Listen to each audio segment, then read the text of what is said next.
Alright, we're recording the sewer line here at 3546 South Brandon Street. 3546 South Brandon Street. Date is February 16th, 2021. You're looking at the Seattle City main line sewer flowing by there. Coming back within a foot of the main line, we've got our liner right there. 6-inch diameter, new flow cure in place pipe liner. Coming back towards, we were under the street out there, under Brandon Street. We're coming back towards the sidewalk now. You're going to see the repair we installed where we dug our hole. There's the repair. So there's the new section of PVC. That's where we dug up our hole there. We come right back into liner again. That liner goes for a few feet and then goes up to 4-inch liner. So it's going from 6-inch diameter liner there back up to 4-inch diameter liner. So now we're in 4-inch liner. Still new flow. 4-inch cure in place pipe liner.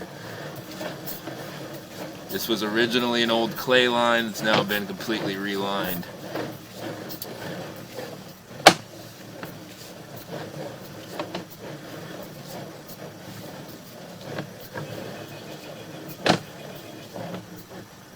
And that comes right into the PVC. You see the liner is lipped right into that PVC just like we were aiming for. Comes up through this clean out. And there is the clean out I recorded this from. That's the end of the video.